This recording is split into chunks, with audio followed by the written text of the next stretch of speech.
Um, yeah, thanks for everyone for joining. I wanted to have like this internal presentation about the entire like NPoS and election subsystem, how it's working right now, and some of the changes that will be coming. And this is mostly to like empower other people to understand it, help me with it, and maybe more important than anything else, help me with reviewing like the upcoming code that's coming.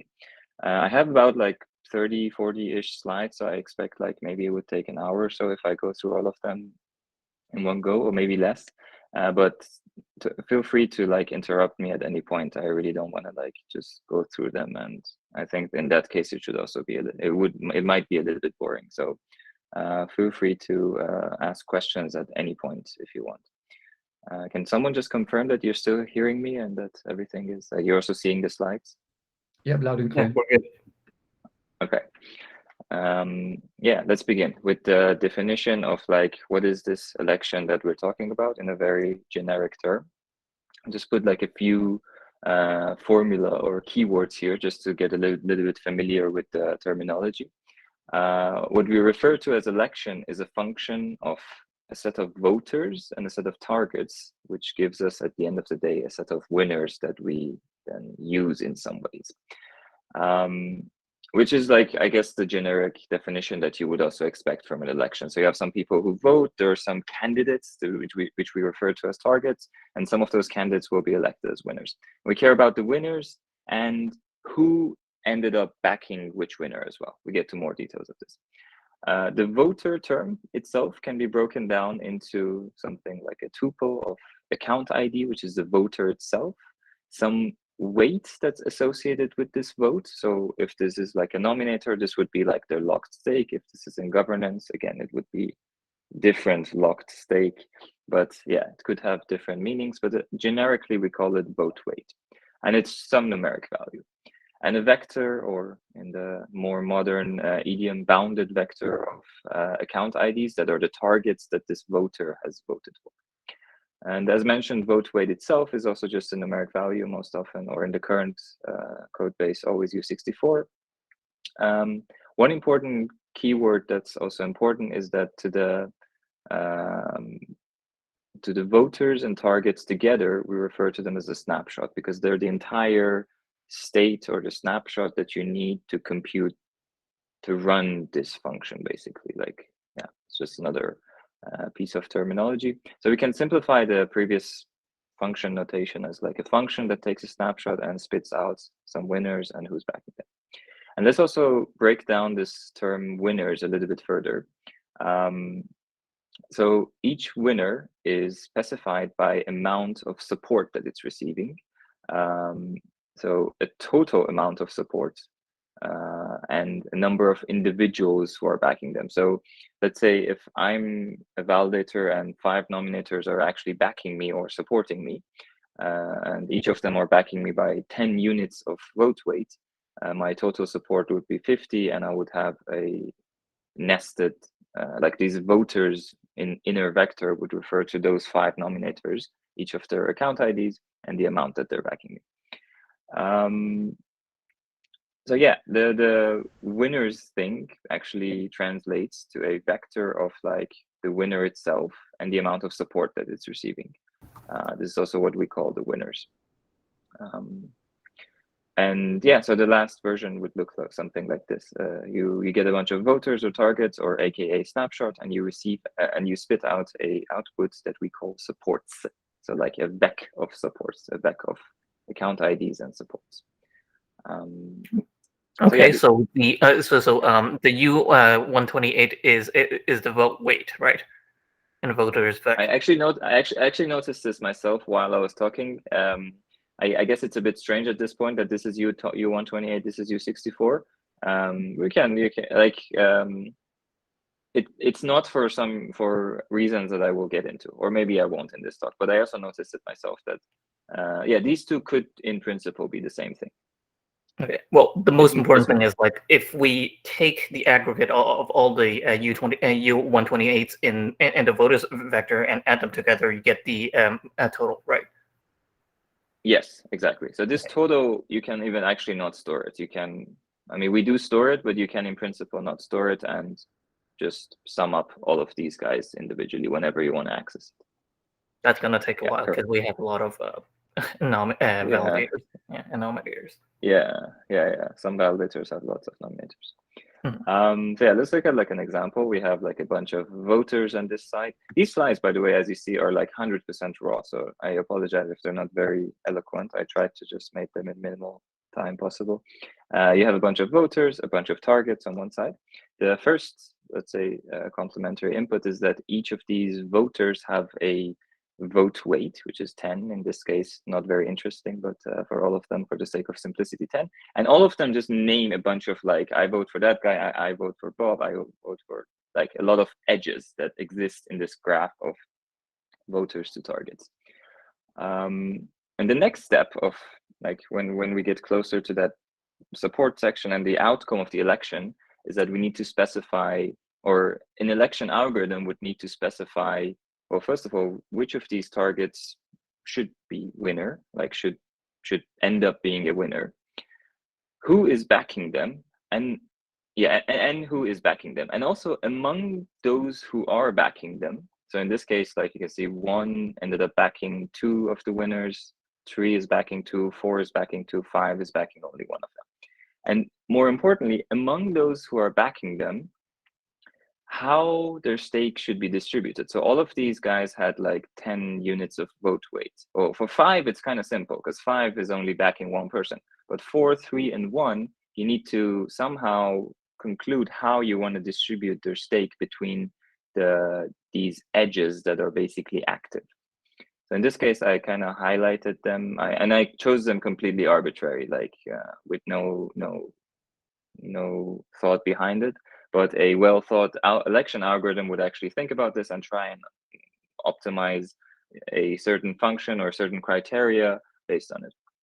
But in this case, this one is equal, this one is not equal, this one is highly skewed, and this one is very trivial. Also, what we get on the other side is that each of these winners would then, once the weight of these edges is determined, each of these winners would get a final backing amount, or this is basically this is specifically this thing, like support total, like their total amount of support, which in this case is 31 for this guy and 9 for this guy. Yeah, and this is like just one, let's say, very simple example of how what an election algorithm should do. Actually, like it really all boils down to determining these the weights of these edges, let's say, because once you know that, everything else can be deduced from that. So now let's talk about election score. Like, let's say we have this, or like I propose this result, this outcome for a election, and how do we evaluate it? And this is like basically part of like the Polkadot. Yeah, and this is like a little bit Polkadot specific at the moment, and it's, let's say, part of the protocol that we optimize for certain criteria that I will get into, but in principle, it can be anything.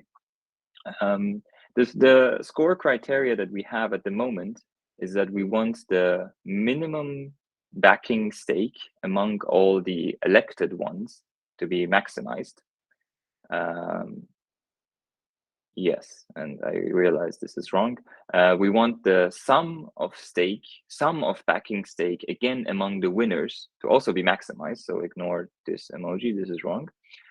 And we want the variance of the backing stake among the winners to be minimized. So this basically like the score of this election that I kind of just made up here is 9, because this guy is the minimum between these two and is 9, has 9 units backing it. The sum of stake is 40, which kind of makes sense because 4 nominators are active and each of them had 10 units of weight to begin with. And the variance we represented with like the sum squared, and we want this to be minimized. Basically, this is saying that we want these two winners, or the set of winners. I mean, this is like 2, but in reality, we have multiple hundreds. We want them to be as close together as possible.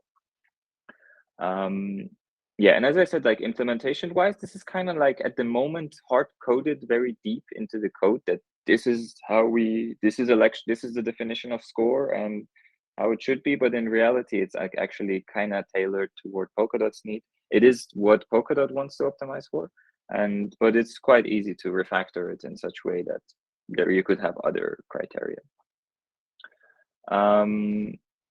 Yeah, and a few observations out of this election scoring mechanism. One is that the final score is only a function of the final backing of each validator. So if you look at this graph, as long as B and C receive the same amount of backing, it doesn't really matter how these edges are distributed.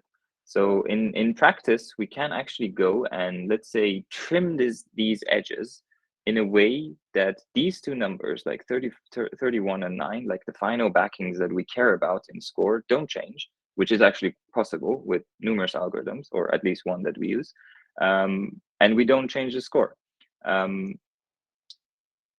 Yeah, so this is actually something that's like an algorithm that we refer to the code as like reducing a solution.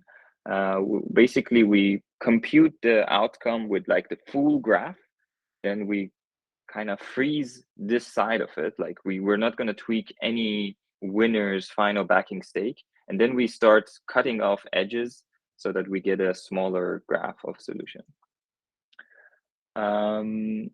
And the other, I mean, this is not really an observation, but the fact is that I will explain this further in upcoming slides, but the chain really cares only about the score of a solution. Like and we accept solutions from, we accept these graphs, I'm referring to them as solutions, but yeah, the name is solution, from different sources, or they can come from different means or protocols, but the score is the one and only criteria of its worth, let's say, or if we want to evaluate them.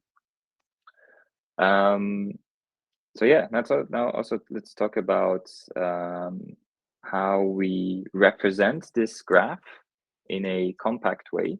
And the reason that we want that is that, as I kind of hinted to in the previous slide, but again, I need to get into in the future, we definitely want to send these solutions around as transactions, or generally speaking on the wire, and so we want them to be small. We also want them to fit into blocks at times. Again, another criteria. If you have a big graph, it's surprisingly easy to hit that 5 megabytes block without any optimization. And when you think about that winner's graph, again, I'm going to just quickly to remind you of it. So we want to encode basically these bold edges, including the nominators and including the voters and the targets that are winner. You basically have two ways of doing it. You either do it in voter major or target major. Voter major basically means you name all the voters and the targets that they are backing and how much they back him, or target major, the other way around. You name the targets and how much backing they are receiving. Basically, target major is what I referred to earlier as supports, or that data struct supports. And voter major, I think I called it here. No, I haven't actually showed it yet. So yeah, we'll get to it next. And for reasons, we actually prefer the first one, voter major. One of them being that we have, so I think the more important one is actually that we store nominators, we store nominators in a way that is much easier to check a solution if it's voter major. It's a little bit detailed, but just accept it as a fact from me. And the other reason being that, yeah, if it's target major, you're always repeating more nominators, right? Because if it's target major, you name each target once, and then the nominators are repeated multiple times, because each voter could vote different targets, and nominators will take more space in this case. Yeah, and I realized while I was writing this slide that it's a good time to rethink all of this as well. But again, it's something beyond the scope of this presentation. So now let's look at the voter major representation of an election result. So we're already familiar with this support thingy.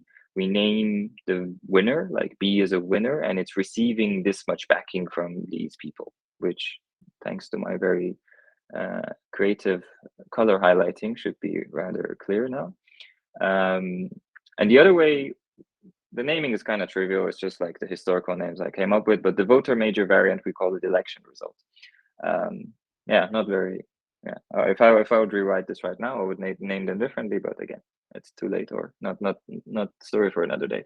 And it's totally it's exactly the other way around. You say there exists a voter with ID 1 and it's backing B and C with these amounts. There exists a voter 3 and it's backing B and C with these amounts, etc., etc. Now let's look at this election result and how we can make it small. So this is like a simplified version of the same election result. I just made it a bit smaller. So with all this like color highlighting and stuff, it becomes a bit easier. You can see the nominator, the voter, aka nominator, is like this color. This bluish color is the targets, and the greens are the vote weights, basically. First observation that all of each of these voters and targets is, if it wants to be an account ID, it's 32 bytes. It's quite big, not very good.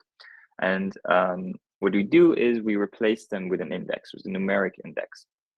And I will get into why, like where the source of truth for that index is. So let's say there exists a nominator called Alice with an account ID, some account ID. And now it needs to replace with index 10. Where does that 10 come from? Where is the source of truth to then map 10 again back to Alice? I'll get to it. But for now, we can just assume that we can actually map voters and targets to numeric indices. And then thanks to the scale codex compact encoding, it can become fairly small. So if you have a few hundred validators in total and you want to elect 100 of them, this won't take more than like a few bytes whenever you want to encode a validator, as opposed to 32 bytes fixed for everyone. Yeah, I can also hint at already tell how these indices are basically computed. At some point in time, we want to go and create that snapshot that I talked about, which constitutes grabbing all the validators, nominators, aka targets or voters, from their associated maps in storage and then putting them in a flat vector or bounded vector so that they can be indexed by a number. Like this serves two functions. It makes them be indexable, if that's the word, or indexable, I don't know, like capable of being indexed by a number. And it also brings a few other values to this entire system. Yeah, most notably that if you have a snapshot, the staking system doesn't need to like freeze itself during the election. Like people can still bond and unbond and do whatever they want, but the system has a snapshot that doesn't change. Anyway, account IDs get converted to numerical values. And I guess these are like reasonable values. Like for targets, you use U16. For voters, you use 32, or U16 for both of them. No, okay, no, U16 is 65,000 limit. So depends on how big the network is, right? Like you can decide. Next thing is that numerical value, like the vote weight, can be also like 4, 8, or some number of bytes in that order. And we can also reduce that into a ratio, like per thing, per X, per bill, percent. We have these numerical types in SP arithmetic in Substrate primitives. And this has two benefits. One is that these per things are usually smaller. Like if you use a per U16 is perfectly good enough. I mean, there's some accuracy loss when you convert a number into a percent, but it's good enough. Like we don't care about whatever is less than total issuance, for example, or like we have to remember that, for example, for most chains, including Polkadot, 1 dot is 10 to the power of 10. So a loss of few thousand units of currency is actually completely insignificant. A few million units of currency, or a few million planks, as they're called in the Polkadot paper, is also pretty insignificant. So anyway, instead of having like, let's say 5 and 5, we replace these 5s with a percent, like 50% and 50%. And then the second benefit of this is that we can remove the second one, because if you already know this is 50%, the second one is clearly 50%. Or if you're voting for, if you are backing only one target, You don't even need to mention that numerical value. It's your entire vote weight. It's your entire stake.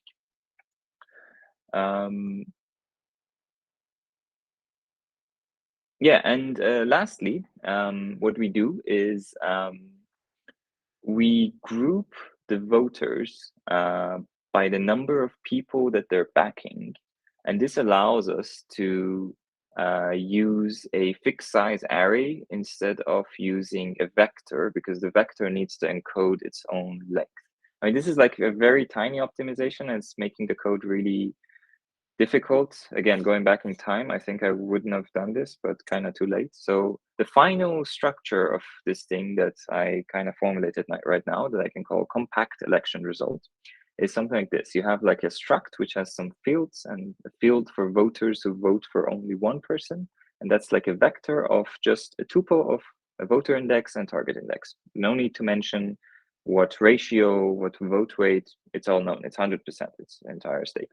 For those who vote for one person, it's like a one voter index, one target, like a fixed size array of size 1, which is a pair of target and a ratio. And the last one, which we don't name anymore, because the last one is whatever is left from the previous percentages, if that makes sense. As like one example, if there's someone's backing 3, so one voter is backing 3 targets, and the ratio for those is 30% and 40%. The last one is known to be 30%.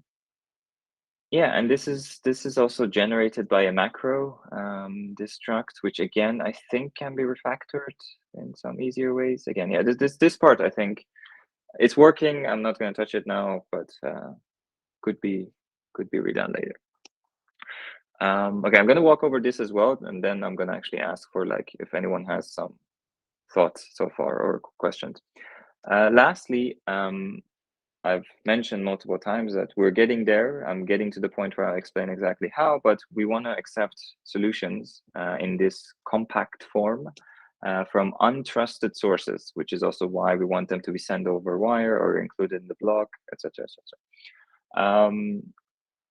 And what do we check to check if they're correct on chain? Because we can't trust anything that comes in, right? I mean, that's can be wrong, it can be a lie, it can be false.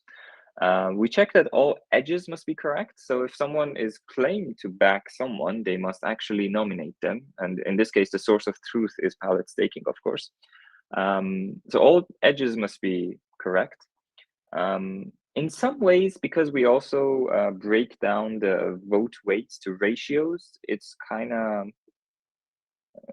makes that part easier. We don't really need to check the stake of anyone, because yeah, the stakes are all percentages. Like if one voter is claiming to have backed 3 winners in this compact election result, we only check that they actually nominated them. But the ratios, I mean, it's just some percentages, and whatever is their stake is multiplied by it. So next thing is that quite often we want these untrusted solutions to claim a score in advance. So we receive a solution, we don't want to go over it and check everything and compute its score, the score that I explained earlier, what the definition for is.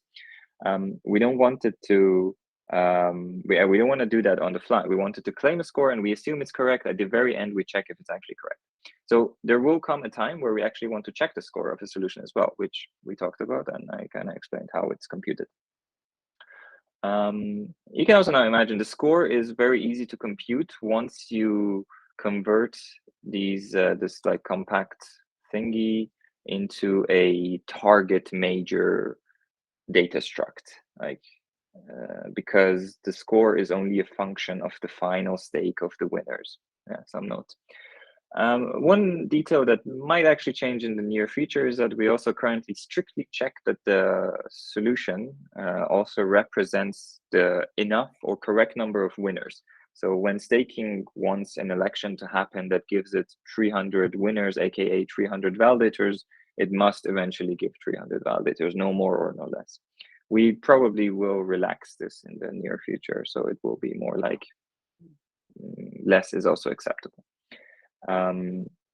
and no need to do anything else about it, because a solution that has less winners inevitably has a lower score, because the second element of the score was total amounts at stake, and if you have less winners, that number is probably less. Okay, this was all like some background knowledge. I'm gonna like use just drink something. My throat is a bit itchy. Now is a good time to ask questions if anyone has any. If not, I'll continue. I would like to ask something just to make sure that I have understood it properly. Yeah. The compact, the last struct that you have shown, the compact thing, that is grouped like by the number of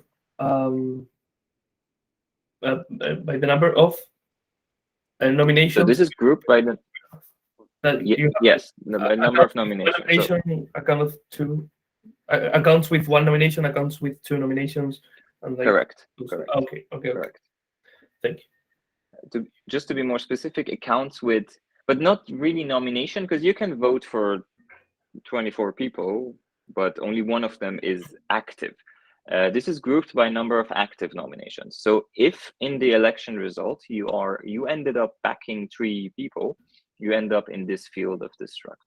But as I said, this is like a very tiny micro optimization. I mean, it's saving some bytes in the size, but at the moment we are quite far from this length bottleneck. Actually, our problems are elsewhere. I guess, but yeah, I could, yeah. I can't go back in time and change this.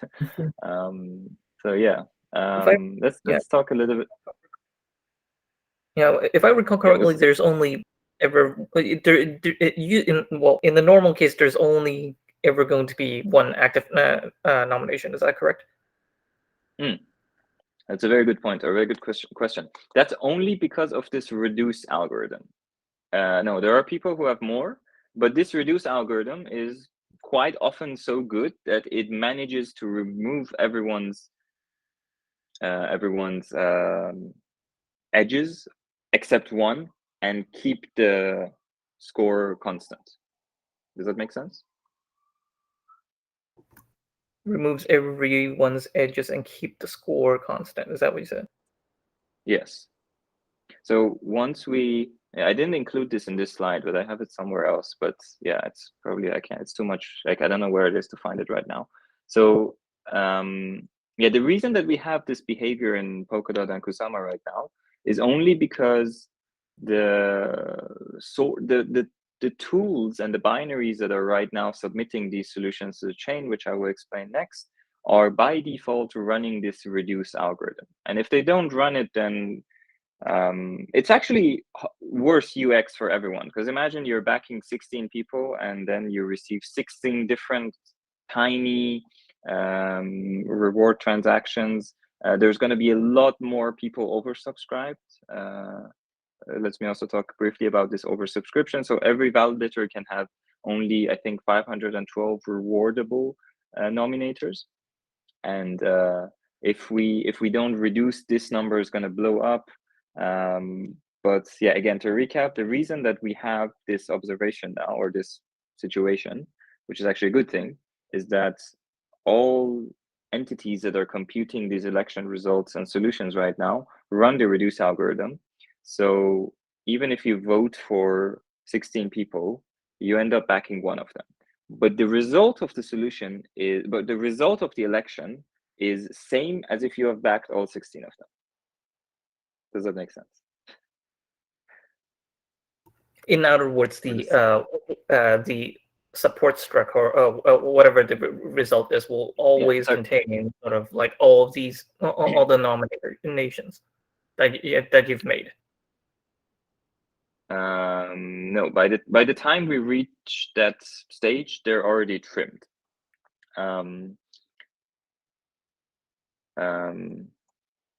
Let me just recap again. I think this will help, but this is an important point. Some entity off chain computes this election result and wants to submit it to the chain. And this election result has a particular score, let's say whatever, 100, 100 score. it can submit it as it is to the chain, in which case you as a nominator would, if you have voted for 8 people and all of them are actually elected and winner, your stake is somehow distributed between them. So you're like 10% this, 10% that, 20% this, 10% that. But these entities that run the election and then submit it run this reduce algorithm so that all of these edges that you have as one nominator get reduced to 1, 2, or maximum 3 in most cases, but the score of the entire solution doesn't change.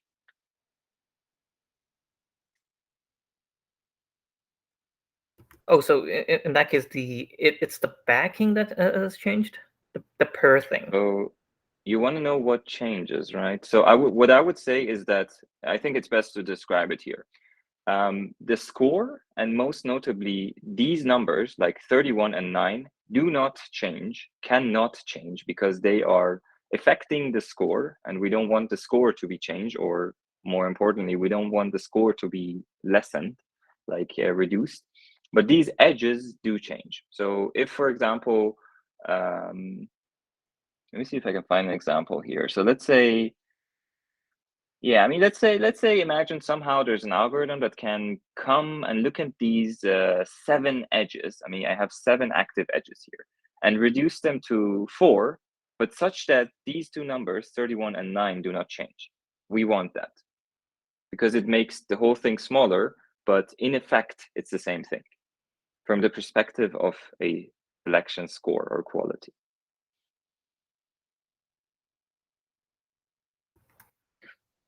I'm just wondering how that would make sense, because that would mean that you would lose nominators that way, because you're removing edges, right? Edges. I mean, no one gets removed to no edge, because that doesn't make sense.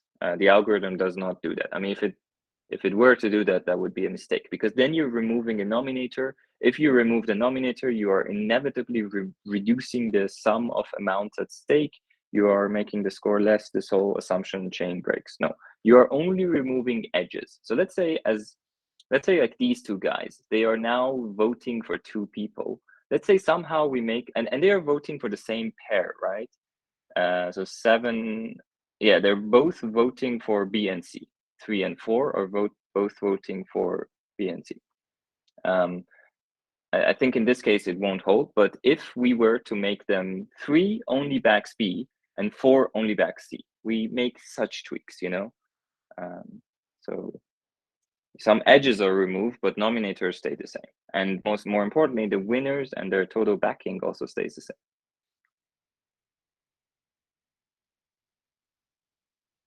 Did I succeed in explaining it better this time, or? If one nominator only ever votes for one, then it won't get reduced. Then it won't get reduced. Yeah, but in this case, like say for example 3 or 4, you and you're trying to reduce it so that they're only. I lost your connection. Can you repeat? I lost your voice for a second. Can you repeat? If say 3 or 4, 3 or 4 all are voting for 2 validators, and you have this algorithm that tries to make it so that they only ever vote for 1. Is that correct? Yes. They only ever vote for 1. Yeah, I mean, that's like a tricky way to put it. I would rephrase it as remove edges when possible. Just that, you know? Okay. So let's say now, actually, I think in this case, we almost certainly can do it, right? Because let's say if we, so how much is this? This guy is receiving 7 and 9. No, okay, no, we can't do it in this case. Yeah, but yeah, no, we can't. Or I don't have an example. I don't have the process of how this algorithm works in my head so good, like that well, to be able to check if it's applicable here. But it seemed like it is. But again, just we remove some of these edges such that the score does not change, such that the winners don't really change. The nominators also don't change, only their votes might be less than what it actually really was. So you nominate 16, you end up backing 2 of them, something like that.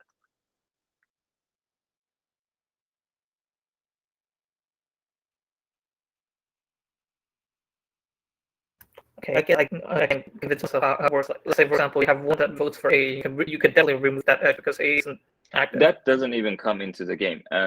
Okay, let's just do it. Where do I have to go to find this in sheet? No, docs.google. Because I have an example of it somewhere. Yeah, okay, it's this one. Yeah, this is an old presentation. Yeah, you can see some similarities between it, and it was a very long presentation. Not a good one. It was too technical. I mean,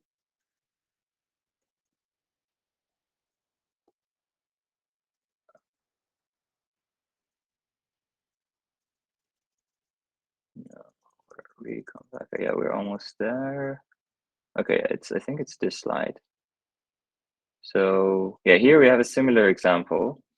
You have like these nominators whose stake is split it like 50%, 50%. This one is simple because it's 100%, and then these validators end up having some amount of stake because like this is a better example. It's more realistic.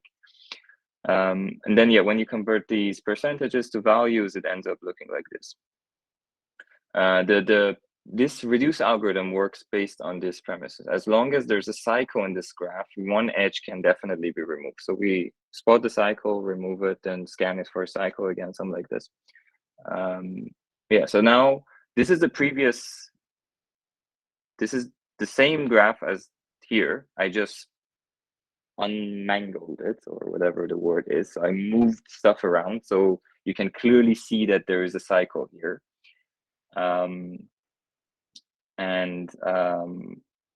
Yeah, let's just see how it works. I think the way it works, you would find the smallest edge in the cycle. So in this cycle, this edge is 7.5, this edge is 10, this edge is 10, this edge is 15, this edge is 15, this edge is 7.5. So one of these two can definitely be removed. You spot the minimum and you assume that one's 0. So now if this one, now the thing is, this winner, this validator, is receiving 7.5 units less of stake. So we need to compensate it by tweaking this guy, which is what we do next. Okay, no, I did it the other way. So let's look at it from the other way around. We get to that as well. So if this edge is removed, this edge needs to be 50. So then this validator is receiving 7.5 extra units from this side. So this needs to be removed by 7.5. And you continue this cycle all the way, and you end up, here I had a good numerical example where you can see that the backing of each validator stayed constant in this process all the way. And we basically removed this edge, this vote. Like these 3 validators are still elected. They have the same backing, but we managed to remove one edge, and we just repeat this as long as we can. Wouldn't that then change the vote for a nominator, because you just removed an edge? That means that that this particular nominator has voted one less validator. Correct. It will. It's not about they have voted. It's the fact that like when the nominators you pick, we don't let you rank them. You just say these are all people who I think would be valid, right? So what Kian's method is doing here is saying that instead of you backing 2, you're going to back one of them, and within the rules of how you pick the nominators, that's allowable. Yes. So like technically, if you prefer, like, oh, it would be better that I had my stake, split between 2 guys this last round, that's like one opinion. But the fact is that we optimize this, and we say that anyone you picked should have been good. So it didn't matter that we put you behind 1 instead of put you behind 2, right? Yeah. Okay, so you're describing to me how this reduced algorithm works. Sorry, go again. you're describing to me that how the reduce algorithm works. Yes, yes. This reduce- slide was exactly how the reduce algorithm works. Okay, And so that makes it end up so that most of the time you're going to be voting for one and only one validator most of the time. exactly. Instead of 1, 2, or 3. I state. mean, there are. Yeah, but I think the point here to make is like there are a few points here. First, this is not enforced. This is only because the current, again, entities that submit these solutions, which I will get to later, and you have to use this opaque word, current entities that submit, like it's in the next slide. But yeah, currently the default submitters of solutions are opinionated and they prefer running reduce, but it's anyone who wishes otherwise can not do it and then compete, let's say. I will also explain this competition a little bit later. The other point I want to make is that, yeah, I kind of forgot the other one. Yeah, this is not enforced. This is nowhere enforced in this whole protocol, though.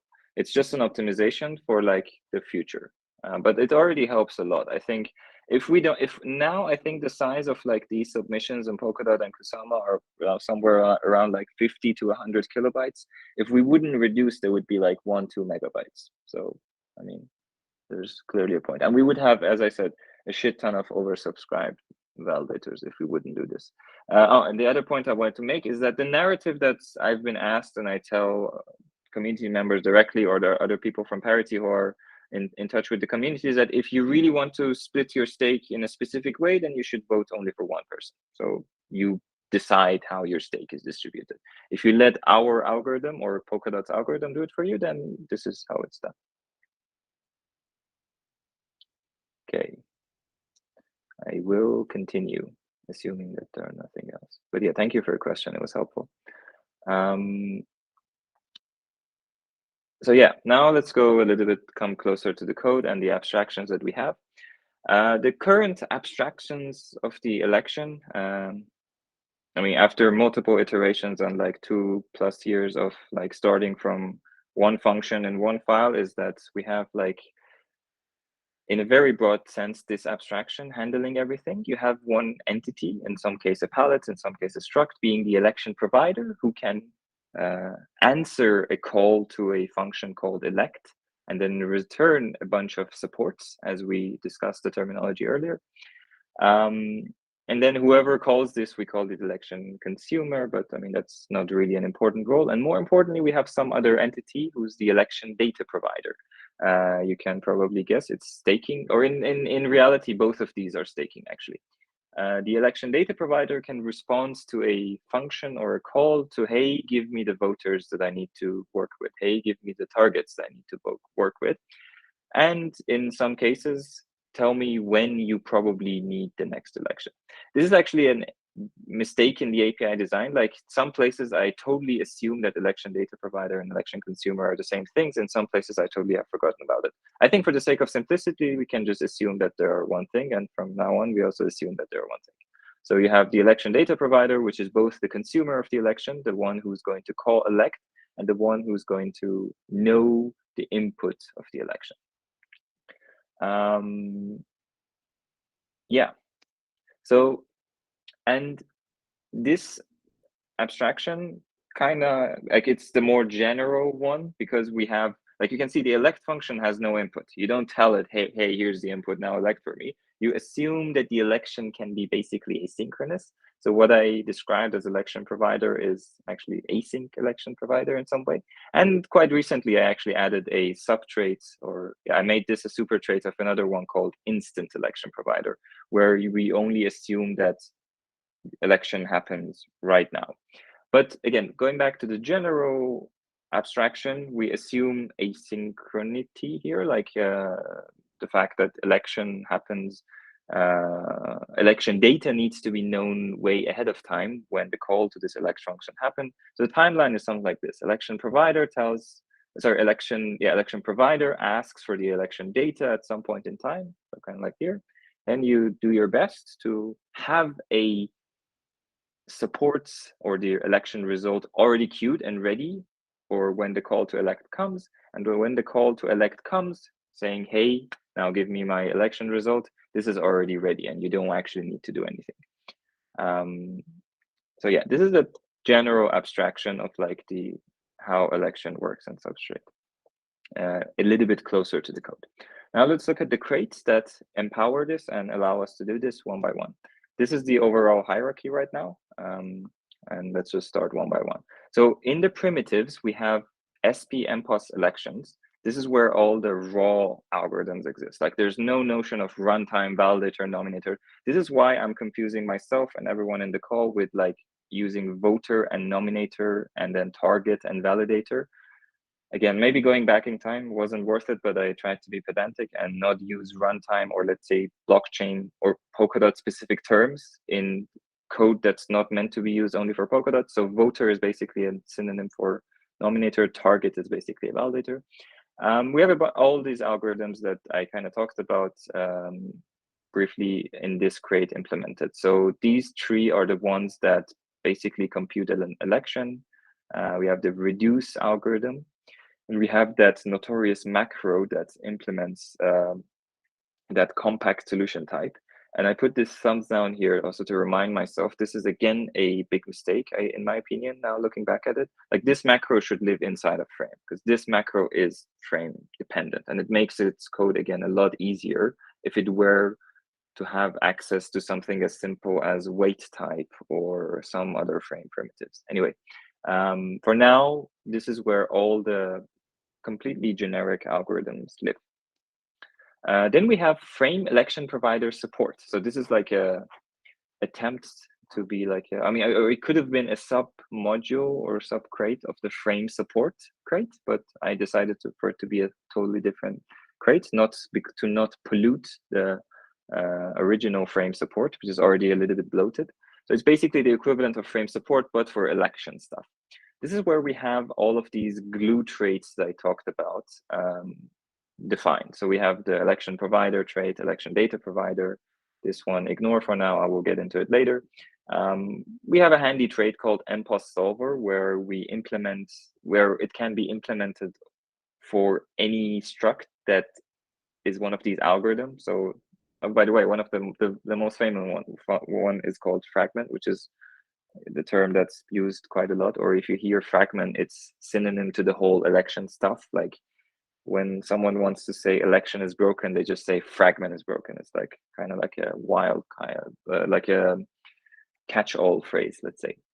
Anyway, we have some handy traits to implement them for different solvers. I mean, it can be a custom solver as well, and then the rest of the code can be generic on that, kind of nice. We also have one struct here that implements election provider called on-chain sequential fragment. And this one is the one that actually does it on the fly right now, which learning from the history, you should probably not use in production, but it's very useful for testing, testnet, or fallbacks. Yeah, this one also implements the instant election provider because it is instantaneous. It's not asynchronous, actually. Then we have pallet election provider multiphase. Again, going back in time, I would have just named it anything else that was shorter because who knows how many times I had to type this thing all around the code, or other people had to. It's kind of a long name, but it's a pallet that provides election in multiple phases, or by relying on multiple phases where each phase can do something, let's say. So at the end of the day, it's an implementation of election provider for its outer palette. And this is where now I can go into detail about those entities that submit stuff. We basically have two entry points for accepting these compact election results. One of them is a signed phase where any signed account can reserve some deposit and in return put some solution on chain that is later on checked, and if it's correct they will get rewarded, if it's bad they'll get slashed. The more or less typical blockchain paradigm where you have create some incentives. And then you have the unsigned phase where validators submit a unsigned transaction. So validators, to be more specific, validators use their off-chain worker threads to compute a solution and then submit it back to the chain as a unsigned transaction. This unsigned transaction is basically an inherent, which means a data that the validator directly puts into the block, and then it's checked as well. And it kind of acts as like a fallback. So if the signed phase doesn't work, or if there are no accounts interested in submitting anything, then the validators do stuff. And it's basically a competition between these two. So we have, in some cases, a signed phase. Like in some cases, the signed phase wins. In some cases, the unsigned does. Nowadays, usually the signed phase is working well. Like we have actually a entity, like another little tool on the side called the staking miner that every day or multiple times a day is working, and it's submitting the stuff. When it's broken, the unsigned stuff is still working well as backup. There's also a little bit more detail into this pallet, which I don't want to get into too much detail of it. There's another phase called emergency. So if both of them fail, then nothing happens. Basically, the pallet shrugs its shoulder and say, hey, I failed. Now governance comes and rescues me, basically. But yeah, this pallet is completely asynchronous as well. So it highly depends on that earlier function called predict next election, because it kind of needs to know when to expect to be ready. Now let's look at this in a bit more graphical way, and so go into more details of everything that I just explained. So at the beginning of the sign phase, a snapshot is created, like pallet staking is called into it, and it gives you the voters and targets, and there's some stored somewhere in this pallet. During the first sign phase, any account can submit some stuff, and here I demonstrated that with like this queue, which is, as you can also see, sorted by the score of the submission. So let's say Eve, who was malicious, submitted something with a claim score of 100, but it was wrong, like it turned out to be bad. At some point it was verified and turned out to be bad. Bob submitted something correct, 95, and these two accounts also submitted something. You can also see a hint at this Parity staking miner. So one of these entities that usually submits the solution is Parity staking miner, but in principle can be anyone or anything. Any of you actually as well. I mean, there is reward to be earned here as well. Not much, but it is some money. So at the end of the sign phase, we go into this queue and start verifying them from the most potentially valuable to the least. And in this case, Eve gets slashed because her solution was bad. Bob's solution, the green one, gets queued because it was good, actually. And these two solutions, we don't really care about them. We discard them. And we don't really punish the submitters either, because they didn't do anything bad. But Eve definitely did something bad. She wasted a lot of time in this case. Then comes the unsigned phase, which, okay, yeah, I thought there was like a demonstration of the unsigned phase as well. I think it's in a further slide. Yeah, okay, doesn't matter. Then comes the unsigned phase, when the validators try and compete with this potentially queued solution via their off-chain workers. But this is, it should be only considered a backup because it's also executed in WebAssembly. It's constrained. It cannot be updated, like updating the code of the off-chain worker is currently not possible. So you can only update it when there's a new runtime upgrade, which happens not that frequent or not super frequent. And then finally, at some point in time, a call comes to this elect function, at which point we don't do anything other than just returning whatever has been queued. And if we don't have anything queued, we go into the further emergency scenarios. And whatever is queued is passed on to staking to then do stuff with. Yeah, and this was like a more detailed explanation of this pallet election provider multiphase. I really should rename it at some point. Finally, we have pallet staking, which is an implementation of the election data provider, also acts as the election consumer, but you can pretty much forget about that abstraction anyway. And the only detail of it that I want to go into in more detail is that being the election data provider is not 100% trivial, because there could be times where you basically, just to not go into too much detail and summarize it, you want to be able to have your nominators in a sorted way. So if you have 100,000 nominators, but the election provider only asks for 20,000, you can give them the good 20,000 nominators. And this is the main challenge of staking, which we kind of started solving with help of multiple other devs, some of them no longer with us actually, mid last year. And now it's actually, with the next release, it will be fully functioning in Polkadot. And this is where this pallet bags list comes into play. It's part of the election pallet group, but it's quite a generic pallet that is capable of keeping some data in a semi-sorted way. So let's look at how it works. And again, in a very simplified word, pallet staking only contains this flat map of nominators where A, B, C, D have some amount of stake, 10, 25, 22. And this bags list pallet is like a duplication of this data that's stored somewhere else, but it's then sorted into groups, or as we call them, bags. Yeah, good. I don't know, maybe not the best name, but yeah, there are different bags for different ranges of stake, basically. So you can see then 5 and 10 are grouped together, 20 and 22 are grouped together. And then once we want to iterate or then get the best voters, we can use these bags, and we can start from the highest value bag and then go to the lowest value bag. So basically these bags are like a linked list, but within them there is no order. Or let's just say within them, the ordering is not enforced. Users themselves can claim that, hey, I have a better order, I have more stake than that guy, I should go in front of him. It's an operation that we call rebagging, or no, this is actually change within a bag. There could be also a scenario where you can send a transaction and say, hey, I'm in the wrong bag, please send me to the correct one. But yeah, this is like, this pallet keeps a semi-sorted list, basically.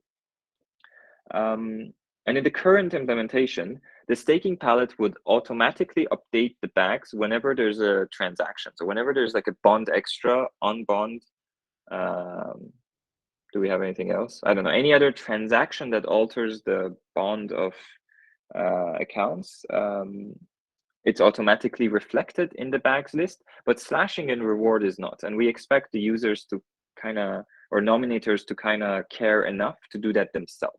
So there are these permissionless transactions that I explained that users can go and themselves say, hey, I used to be in this bag. So let's say in this case, A, which already had 10 units of stake, now earned some staking reward, is now 25. A itself should and can go and send a transaction and say, hey, now I belong to this bag, and then it gets moved to that bag. So yeah, and this solves a huge pain point, which is that we don't really then need to keep the number of nominators bounded in the staking pallet anymore, because now we have a way to fetch the top whatever we want to support for election. Because of course, everything that I described in election is not unbounded code. Like, it cannot be unbounded. We always will need to get like the top X nominators to then run the election on top of. Yeah, and this is the last of the current election pallets. If there are no questions, I'll continue with like some bottlenecks that we have. Actually, okay. Was there like I heard like a notification or something. Did someone have a comment or no? Okay. So yeah, we have a bunch of snapshots. It's actually, sorry, a bunch of bottlenecks. It's actually better if I explain them in the next slide, where I put some visuals of them. Yeah. Yeah, I had one comment, but I got to go now, sadly. The question is in the comment, it's like, why especially the fragment algorithm as compared to other voting? I guess it's pretty complicated to implement. So why fragment as opposed to any other algorithm? Yeah, I mean, there are different voting algorithms, so. Yeah, it's opinion. It's opinion of, I don't know, years ago, Web3 Foundation kind of decided on it. But kind of the protocol is encouraging, or hopefully there will be a time where we encourage some scientists to go and come up with some crazy, deep learning algorithm that beats fragment, and it's great. That's for the benefit of the network. I mean, I know the guys from SR Lab are one of them is quite interested. He always asks me like, okay, how much is the reward now? Like, should I go and do it? So, okay, cool. Yeah. I No, will but look the at the recording later. Yeah. Yeah, I got to go now. Yeah, good. Bye-bye. Bye-bye.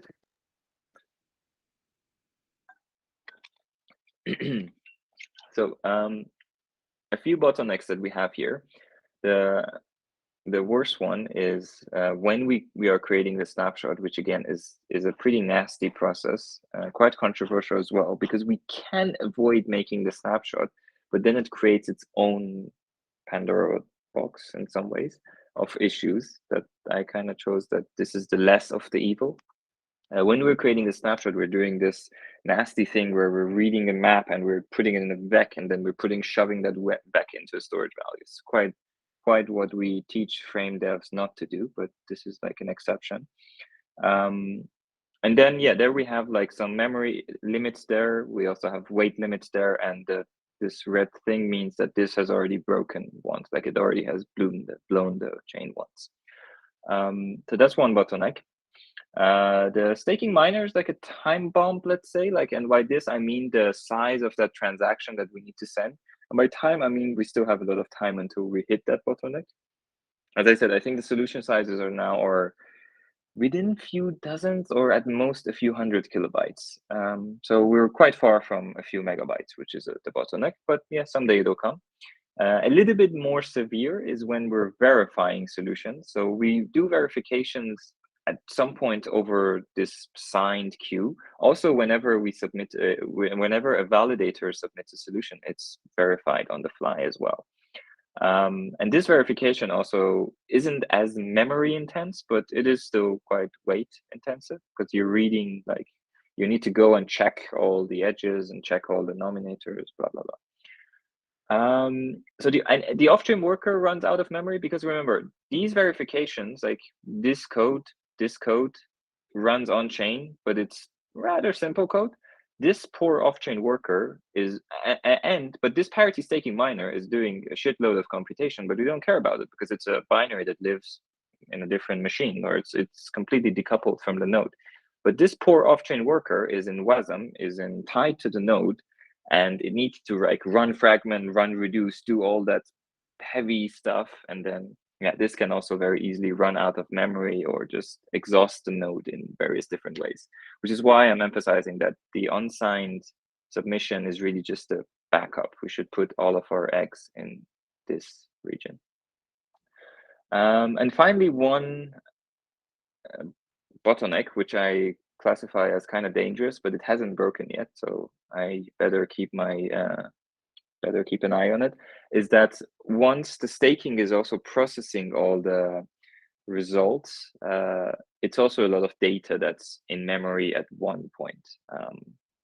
Yeah, currently it's all bounded, won't break, but as we scale the system, this is also another pain point. Anyhow, how we solve this is we basically pagify everything. So everything gets divided into multiple pages, and instead of happening at once, happens over multiple blocks. So, and the assumption for now, at least in the current draft implementation that I have, is that we have multiple pages of voters and just one page of targets. Like, we're basically assuming that the number of validator candidates can always fit within one block's worth of memory and weight and stuff. It's quite easy to then, this could be like a version 2 or 3 improvement to make the validators, aka targets, also pagified. I didn't do it now just to keep the code simpler and smaller. And I love this graph. I mean, this is like so small. I need to probably, okay, is it too small? Okay, no, I think it's readable. So yeah, it's like the same thing, same process, but now this is the new way that things work. So before the signed phase or any signed phase starts, we have this other phase that's called like snapshot creation phase or something like that, where we call into the function that gives us the voters, but then this time we also give it a page index. So we give it, hey, give me the second page of voters. Then we tell it, hey, give me the first page of voters. And then we tell, give me the page 0 of voters. This is an opinion, and these indices are somewhat, let's say, an opinionated decision from my point or from my side, that we always interpret these page indexes as the number that's remaining. So when we tell to the staking pallet, hey, give me the second page of voters, other than saying give me the second page, we're also telling it, hey, there's 2 more calls that's coming afterward.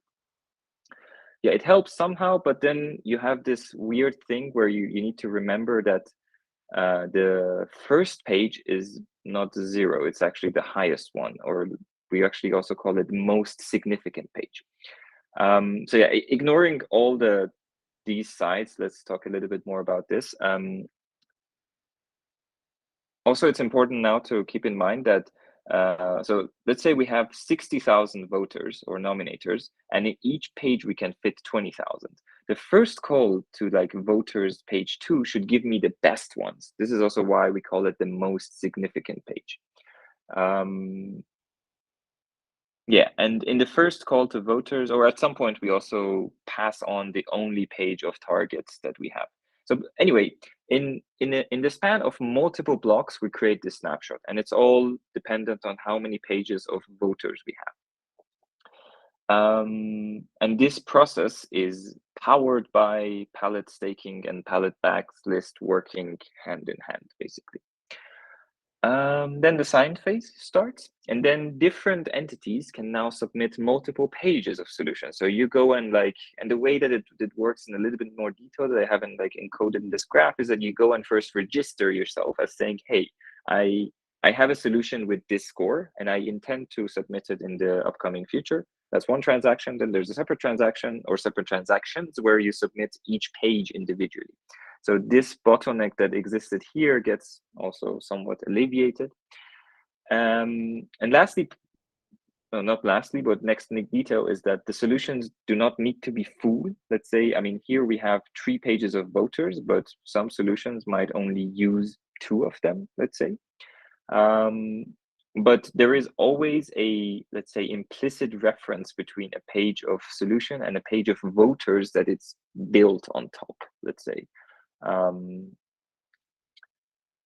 Yeah, and this is somehow encoded in the coder. It's somehow implicitly always tied together. So if you have a 3-page solution, it's kind of trivial, but if you have a 2-page solution, actually these lines are kind of wrong here, because if you have a 2-page solution, in reality, you're always using the 2 most significant pages of snapshot. So voters index 2 and voters index 1. But anyway, we have the same system here as well. Eve is malicious, Bob is correct, and Parity staking miner is kind of useless or not doing anything valuable.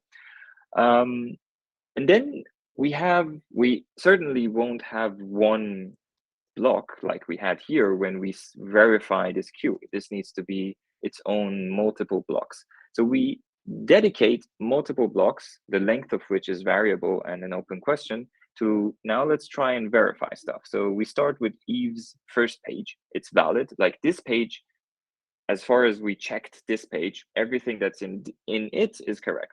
But the second page that Eve has submitted contains some edge that didn't exist, for example. So this becomes invalid. And the second solution in this case is correct. So then again, each page of these solutions leads to its own partial support, like partial list of backings. Which is again stored as and all of this stuff is stored as double maps, of course, stored in multiple storage, let's say, items. Yeah, and similar to the previous one, any solution that is not checked is discarded, and whoever submitted it gets their money or deposit back. Moving on, the unsigned solutions, for now, again, for the sake of simplicity, will only compete by submitting a single page solution. The reason for that is a little bit beyond the scope of this talk, I would say, or I can get into it if someone asks it. But the main reason is that we cannot verify unsigned solution from validators over multiple blocks. And that basically limits us to just single page. And for now, for the sake of simplicity, the unsigned solutions are only single page. So this is only useful if, for example, all of these miners fail, and then we have at least a single page solution that is representing the top, let's say, 20,000 nominators, and the chain moves on until these multi-page submission miners get their shit together, basically. And then at some point, a call to elect with some page index comes to the election palette, and where we export, when we start the export process of this multi-page solution to staking. So yeah, there you have like a call to elect with index 0, elect to index 1, elect to page 0. Again, these page indexes are both a page index and implicitly mentioning how many pages are remaining, actually.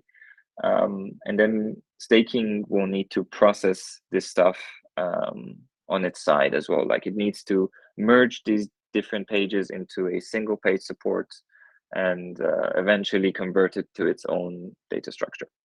And this is again another time bomb, like a timer thingy here, because this part of the code I have not yet really implemented and cannot be done at the moment, because like this is already such a huge change and refactor that's coming, and it's going to solve, like it's going to remove this bottleneck, it'll partially solve this, it'll solve this, kind of solve this, but yeah, won't really solve this one yet. And I guess we just have to tackle it one by one. And the reason is that like these pallets are all written from scratch and they are designed to work multi-page. Staking, unfortunately, is really designed not like that. And refactoring it is its own beast, so it'll come on at a later point. For now, the assumption is that even if we have a multi-page solution, they need to be such that they can be safely and in a reasonable with a reasonable weight consumption processed and aggregated on the staking side. Yeah, some food for thought. This multi-block stuff, especially like multi-block solutions, kind of suck. Or one big hassle of them is that you can only know the score of a solution at the very end. So basically, a 3-page solution has 4 verification steps. Each page needs to be valid based on its local snapshot data and everything. So this is like the 3 pages that need to be valid. And finally, all the 3 pages together, they constitute the score of the solution. That also needs to be valid. So that's like quite a pain. Another concern, or no, not really concern, just a thought, is that how many blocks would you assign to the signed verification? Because you don't know how many blocks you're going to need. You know that in each block you check one of these. So you either check something as correct or you check one page as incorrect. But how many pages do you need? The first one might be invalid, the second one might be invalid, and so on.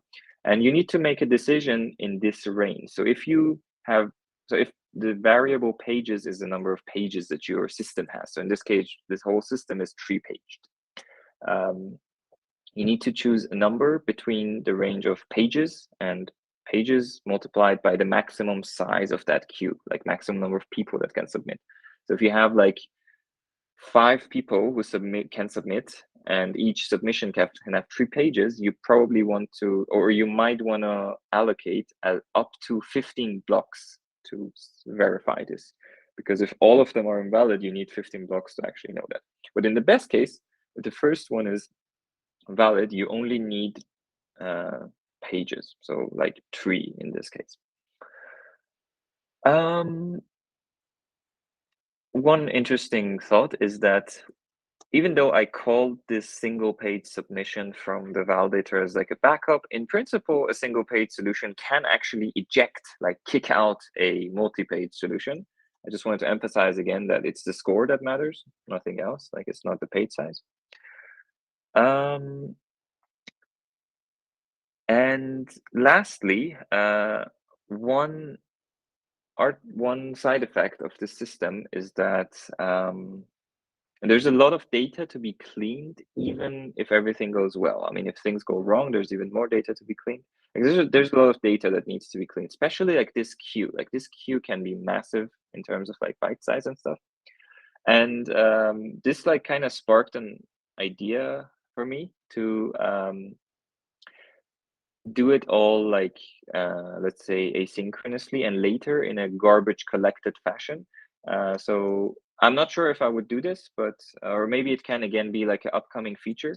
But how I imagine that this would need to be done is that in most cases, the first submission is honest, or it's a good one, or in some cases. But there's going to be more people who submit. And this is like megabytes of data that's stored in storage that needs to be deleted once everything is good. So, and how I would probably do it is that this would all happen, let's say, later on while the election system is on idle, using the, well, idle as in not doing anything, using the on idle hook with like some utility palette to which you give like some storage keys and say like, hey, delete this for me whenever you can, and just tell me when you're done. And we just make sure that by the next day in Polkadot, when the next election wants to happen, that utility palette has done its work. Yeah, I'm generally quite interested in like implementing this kind of like background tasks in Frame, and have made some failed attempts in the past. I might try again here. Something like a garbage collector for this palette, for this whole system. And the reason for that is that eventually we want this whole thing to be like a parachain friendly or parachain ready.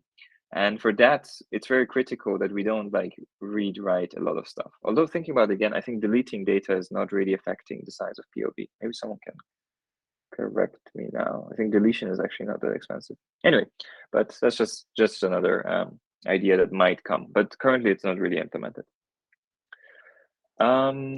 Yeah, and the new way that these palettes are organized is you have the same SP NPoS elections, frame election provider support. And then the new palettes are currently in 4 different palettes. There is a parent palette, palette election provider multi-block, which probably I will rename to something shorter. And it has 3 sub palettes that do their own thing. These 2 are kind of clear what they're doing. And there's one palette that only does the task of verifying solution and keeping the best one queued. So basically this bit of the work, something like this. So it's a palette that can accept requests to verify stuff, and it always keeps the best one somewhere in storage. And the dependencies currently is that the child palettes, the child palettes, like these guys, can read from the parent palette, but not the other way around. So, and the reason for that is that the parent palette is containing some very, let's say, generic information like phase and snapshots, like the snapshot data. Actually, it's only these 2. This line in the slide is incorrect. The queued solution is kept in the verifier palette. So yeah, the parent palette is actually not doing that much. Like the only logic that it has is rotating the phase, like just keeping an eye on the current block number and making sure that these phases are enacted and notified, which is just one storage item that's changed, and everyone else just listens to changes to that storage item. And yeah, all other communication is done basically via other traits and signaling. But yeah, this whole thing is a good example to look at for like how to do like multi-pallet crate or something like that, or nested pallets. I think someone had an idea to do something along those lines. And the pallet election provider multi-phase will be deprecated at the end of this migration, at the end of this group of work. And the last slide, what is yet to become. So as I said, my hope with this talk was to make more people like aware of what is the current state of affairs and what's coming. So hopefully more people, more people can review it, because that's historically been a huge bottleneck. I think the next step, which I called like milestone -1, because it's not actually doing anything, is that I want to migrate all of the code to be multi-page capable, but actually do everything in one page. So ideally, there would be no logical change, but a lot of functions are going to get that extra argument of page index, because we're assuming there could be multiple pages, but that argument is always going to be 0 because we're at the last page and there's going to be no further calls. And then once we have this, it's quite easy to add the rest of it, because the rest of it is just new palettes, and we can just add the new palettes and deploy them, but deploy them in like a dry run fashion where we let the multi-block election do stuff and completely battle test it in production on live chains, but don't really use it in production yet. Like we can keep the old code and deploy the new one next to it and let them both run, but use the old code until we're confident that the new one is good. Yeah, and eventually we switch this, like we delete the old stuff and only use the multi-block stuff, at which point we can scale this system as well. Like we can have, basically there would be this one configuration parameter, number of pages that the election system works with. And every time we increase this by 1, the whole system takes more time, but then it can process more nominators, basically. Up until a certain point, of course. Like at some point we run out of blocks. But in a parachain, that's okay. In a dedicated election parachain, that's not a concern. Or at that point, we have other issues to solve. I think with this, we can hopefully scale to enough nominators for the foreseeable, at least short-term future. But the next important milestone that I referred to, and I have to keep referring to myself, is that this is like a time bomb. At some point, staking needs to be rewritten, probably not from scratch, but significantly to deal with this stuff and just generally become much more multi-block friendly. I think the core problem that we cannot do it right now is that there's somewhere in the glue between the slashing code and staking where we expect staking to know all backers of all validators in one call, like in one go. And if we have multiple pages, then we need to check all of them. And that, I think, is too big of a change, or something in that API breaks, basically. But other than that, it's also like always a tricky operation to change the staking code. So with all of these changes coming, I intentionally didn't apply the minimum changes to staking yet at this point, but it's in my plans to change it as well. And finally, this should be like this solution is deployable on a relay chain, of course. It's pretty suitable, but it's really valuable for a parachain, which is already like on the roadmap of Parity to develop, ideally this year, if not as soon as possible, like a dedicated staking/election parachain or something like that. So yeah, with that, I am done. Thank you for your attention. I hope I have I hope it was comprehensible, at least to some extent. I'm open to questions if anyone has any, or any discussion, actually. I mean, not really questions. That was great, Kian. Well, Thanks. Yeah. Can you talk more about the issues that we have ran into last year? Namely, I believe the Polkadot chain was braked or frozen for a while. It was not produced because of something in staking. Yeah. So the problem there was that so it was a combination of two problems. Like the core of it was staking, but then there was another one on top of it, which made it, I would say, catastrophically worse. So there was a point where I or no one else predicted that we would run into memory issues. So our only bottleneck in how many nominators we accept for the snapshot was weight. And I have done some predictions around that. And I knew that this would reach a limit around 50,000 nominators or so. And I've already like shilled in some places that, yeah, we can support up to 50K or something. And I think if I remember correctly, around 30K, the size of this vector was more than 8 megabytes in memory, which at the time was the limit of our WebAssembly allocator. Of course, we upgraded this, like we bumped this now, so the limit is 16 megabytes actually. But we still, we after this incident, we're being super careful with like the size of VEX in runtime anyway. So yeah, the thing that happened was that the WASM runtime would panic that the allocator is failing to create the next memory chunk or whatever. So the WASM runtime was failing. And then someone, if I'm not mistaken, actually Wei from Parity, he runs validators. He switched to native and produced blocks. But then there was another issue that at that point in time, there happened to be an inconsistency between WASM runtimes and native runtimes because the undeterminism in the code. Rust behavior of a sort function. Yeah, exactly. Yeah. So eventually, when the network also started recovering by relying on all validators switching to running native, we had then consensus issues and forks and stuff, which I mean, lot other people other than me helped solving. But yeah, that was a tough day, let's just say.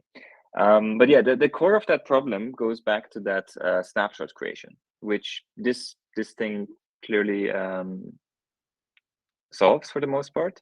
Again, my big worry, or something that I have to like constantly remind myself and make sure it doesn't happen, is that at the end of this pipeline where we're aggregating this data and this election result stuff in staking, there is a potential for the same thing to happen. But now this time, hopefully we've all learned, I've learned, the code is bounded to begin with. Like all of these vectors in staking will become bounded by the end of this group of work. So hopefully that won't happen, I hope, anymore. But yeah, I think one thing that we're going to see is that, or one thing that I predict we might want to do is, currently we allow oversubscribed nominators, and it would actually help big time if we don't allow, like we just trim them before submission, which we can because miners are opinionated and our Parity miner can be opinionated and just do that. Because the main bottleneck on the other side, on the staking side, is that we have this struct exposures, exposure, which is basically support, as 100% equivalent to support, is one validator's backers. So if one validator happens to have, let's say, 25,000 nominators backing them, there we would get the same error. There we would get the same allocator error. And the thing is, if one validator happens to have 25,000 nominators, it's almost no use because only the top 512 can be rewarded anyway. So other than the fact that the current code bounds that, I think we should just bound it to the number of rewardable nominators, and then, yeah, then this hopefully at least won't happen. But we would still have problems with inclusion of nominators, let's just say. I mean, there would be nominators that maybe won't be included in any solution. Because they are not in the top 256 or 512 backers of all the people that they voted. Does that make sense? Yeah, so you as a nominator, if you vote for example, 16 people, all 16 of them are winners, but you are not in the top 512 of any of those people, you're still not part of the election result, at least. But this is already the case. So we're just making it formal to make sure nothing breaks. But yeah, there's a good postmortem written for that. I think it was around June last year, that day. Yeah, I remember. Yeah. So the problem that you mentioned was that the vector was getting too large. That's like over 8 megabytes, and as a result, yeah, correct. So as a result of that, we reinstated the minimum staking requirement, which is originally like 40 dots or something, right? Right. So I can talk a little bit more about Substrate after that. What we did after that was like let's say a panic move of bounding the number of nominators A, and then introducing this chill other transaction, and third, introducing the minimum staking requirement. Minimum staking bond that you need. And as a result, what you could do, first of all, that bound, you could never just go beyond that. I think we're actually quite close to reaching that. Just let that load so we can check it live. We're kind of close to it, but I will get to the conclusion. This is actually a good point. I should talk about this as well. Yeah, so with the combination of these three features, first of all, the first one is like a safety. We would never go beyond, let's say, 20-something thousand nominators under any condition. And if we are at 20-something thousand, we set this minimum to a value, let's say 40 dots, 60 dots, 80 dots, such that some of the people fall below it, and then this chill other transaction can be used to basically chill them, and then they're not nominator anymore. This is like a manual, this is like doing what the bags list is going to do, but doing it manually. And in the coming release of Polkadot, bags list will be fully enabled. And then we can actually, I wouldn't recommend making it unbounded again, but we can like increase the number of nominators that Polkadot can accept to 100,000 or something. And it's no problem anymore because we can effectively choose the top 20-something whenever we want. So the question I was originally about to ask was that before there was indeed a time where we tried to have an unbounded number of nominators as well, and which exactly led to this problem because it was unbounded. And before that, we also had a minimum amount of bond at stake. But that Yeah. if I recall correctly, is more dynamic, and it's like Yes. calculated now. And Yes. so my question here is: does the minimum bond at stake in these two timelines actually represent the same thing, like trying to solve the same problem? Almost. So the historical minimum bond was because at the time we only had unsigned submissions, and the unsigned submission was implemented also very ineffectively, or not in a good way. It wasn't weight friendly, and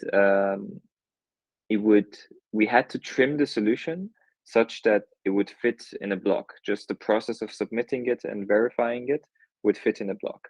And that was so, let's say, inefficient that it would only support around 7,000. But this process was dynamic because it depended on the weight function of that submission, basically. And what was the other part of your question, or did I answer it already?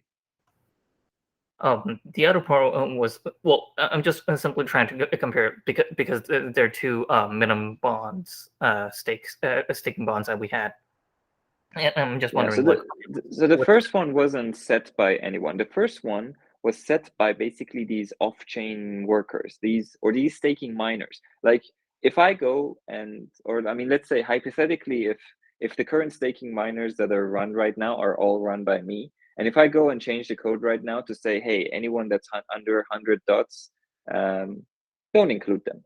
Is that really a bond? Is that really a minimum? No, I think that's more like just the opinion of whoever is submitting. And the first minimum, the dynamic one, was an opinionated minimum applied by our off-chain worker code. The new one, the current miner also has it, but we don't reach it ever. Because as I said, the current code is much better weight-wise, generally, like it's a little bit more better in those aspects. And I think we only have to remove someone from a solution to save weights around 50,000 nominators or so in a single page. So we're never doing it. But the new multi-block stuff has new trimming. We call these trimmings, basically. So the miner that computes the solution can decide to trim it in certain ways to make sure it's included on chain. And that these dynamic limits are all some kind of trimming. And they're all because there's either a length limit or a weight limit, or in the new code, as I said, there's a max backers per winner limit as well, because we want to make sure it doesn't break in the end in the staking size, in the staking side.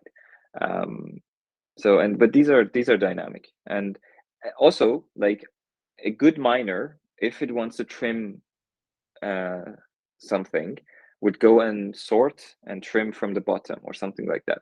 But a random miner might just, do random shit. So there's no, these are not hard limits. They're completely dynamic. It's quite a challenge communicating this to the external people, to external nominators. I mean, we're doing like this monthly updates now, and I think if someone reads all of that and spends like some time contemplating on it, would follow. But we actually try and explain this stuff with Zeke in these updates. But I totally understand, like this is quite bad for the end user. Also, the bags list is quite complicated for the end user. Like it's very soon we have to go, especially to the Polkadot nominator community, and tell them, hey, you have to go and click this button every now and then, and maybe it helps you get a reward, but maybe it doesn't. It's not very optimal yet, but we'll get to it. I mean, it wasn't a priority yet. It's just like other stuff to solve. But yeah, so the reason why I'm asking all these questions is because it gives me it gives everyone a sort of context and understanding the sort of optimizations that you are planning to make in the upcoming roadmaps. And yeah, I'm just trying to figure out like what exactly is about here, how the kind of issues that we ran in the past, and why you're basically trying to limit the number of nominated voters or nominators in the snapshot, and so on and so forth. Yeah, No, these are great questions. I mean, in answering them, I come up with good, or it's very valuable to answer them, because you usually come up with good ideas. Let's also talk about the snapshot. So all of this, not all of this, most of this is because of the snapshot. And let me also talk about why we could actually live without the snapshot as well. So without the snapshot, as I said, there are two benefits to the snapshot. First, it allows us to index or refer to voters, nominators, and validators in a smaller way, but there are other ways for that as well. There are literally on-chain indices, and we can incentivize people, indices that actually, as far as I know, not that many people use, and they're smaller, right? I mean, someone can correct me if I'm wrong, but they are literally a small index, like and definitely less than 32 bytes. I mean, whatever they are. We can incentivize validators and nominators to maybe set an index or have an index, and then we can use that as the smaller representation. That partially solves the size problem. But then the other situation is that if you don't take this snapshot of the staking data and freeze it in some way, then staking itself needs to be frozen. And the code used to be like that at some point, and that was also quite nasty. So 2 hours a day, Polkadot staking was basically like, we close the door now, like you can come back in 2 hours and submit your nomination or something like that, because the anything that affects the election result cannot change while someone is trying to compute it, because otherwise, someone removes a vote and suddenly a solution becomes invalid. That would be chaotic. So yeah, there was some thoughts or some discussion I had with Wei at some point. He was a big fan of like not taking a snapshot. I eventually wasn't convinced, and we just decided to do it this way for now. But that's still an option, or still, I don't know, something that I'm happy to be debated about. But I think it's better this way still. It's less of the evil. But yes, because you mentioned why are we limiting the number of nominators? The first thing is that so that we can take the snapshot. So we can take this snapshot in a reasonable way. And then now that we cannot limit the nominators anymore, we need to take the snapshot over multiple blocks.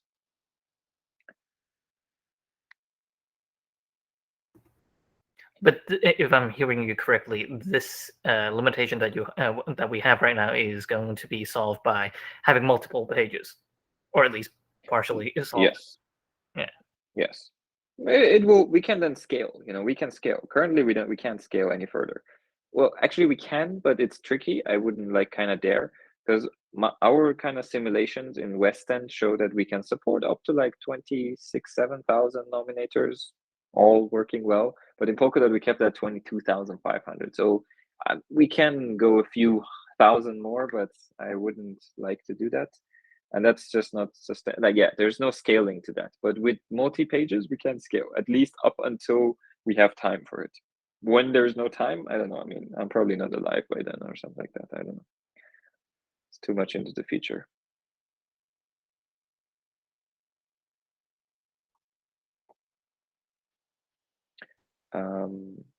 Yeah, and one thing interesting that also comes to my mind, similar to that garbage collector idea that I kind of liked, is that I think maybe like this like multi-block computing or processing, if we could like make some macros around it to make it like very ergonomic, it would also be kind of cool. Like I remember like there was this like libraries for C and C++, OpenMP or OpenMPI, I don't know, whatever was their name, where you would like annotate a loop and it would just like automatically create all the auxiliary code to execute in multiple threads. So I would also imagine maybe someday we could have like a code that's written as if it's executing in one block.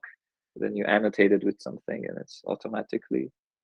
But yeah, it's probably too.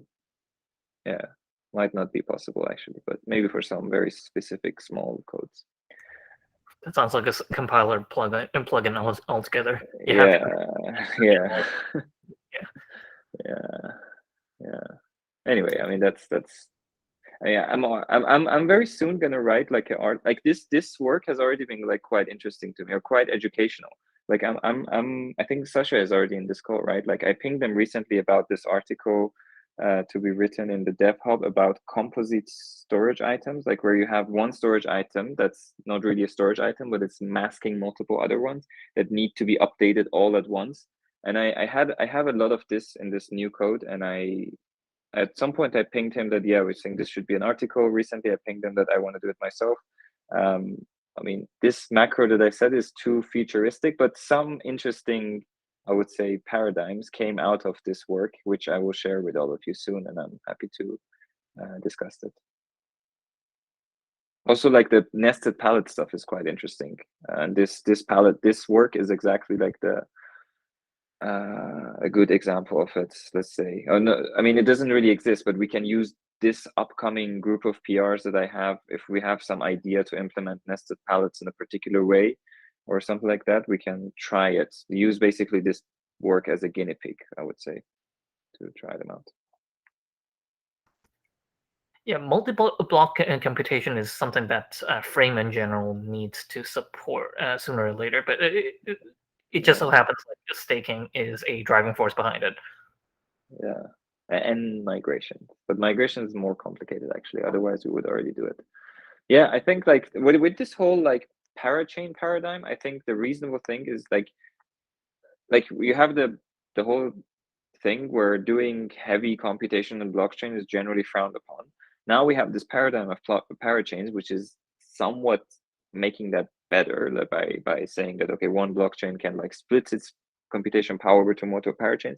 But I think really the key to like still unlocking doing heavy computation on a parachain is actually this multi-block computation, because a dedicated parachain still is bounded by one block, but has a lot of those, you know, so you can like scale out or scale, you know, like in that axis basically.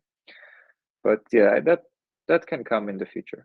I mean, I considered like, okay, no, in this work, I want to already sit down and think about how I can abstract a general thing for multi-block computation. No, that was too much. Like for now, it's all manual, but we'll get to it. And what about the garbage collection cleanup stuff that you were insinuating? Like, is that something that you're going to prioritize, or is that something you're going to just put on the back burner for now? Well, I realized during this talk that I might be wrong about it, right? I think maybe someone again can correct me. I'm not sure. Deletion, does deletion affect the POV size? It does then, right? Because you don't need to prove the value, the old value that you're deleting. You just say, I think like it doesn't in your right, because you need to have you need to show the whole tree. No, you don't. I think the way that Merkle proofs work, you can show a value doesn't exist in the tree. So you can show. I didn't get, like, does it affect the POV? I guess it all boils down to, does it affect POV or not? Yeah. Well, but shit. Yeah. Either you have to include the empty, like show the branch to the empty node, or somehow you don't have to prove that. But yeah, that's a good question. It goes. Yeah, we should. Let me. My headphones ran out of battery.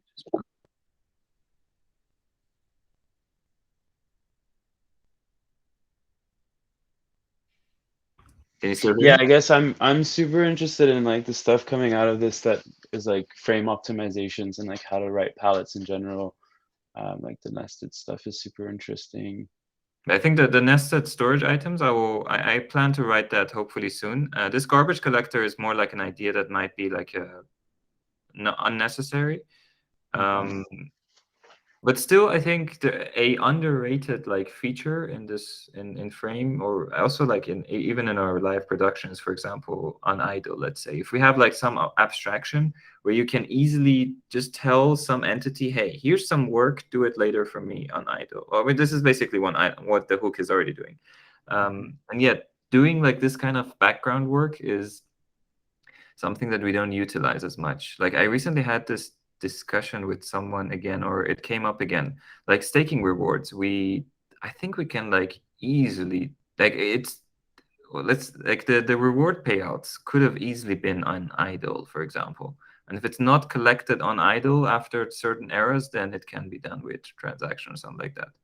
Although this has tax implications, which, as we heard recently we might not want to do. But yeah, I think like generally doing like this kind of background tasks is a little bit underutilized, but hopefully we find some good opportunities to do them.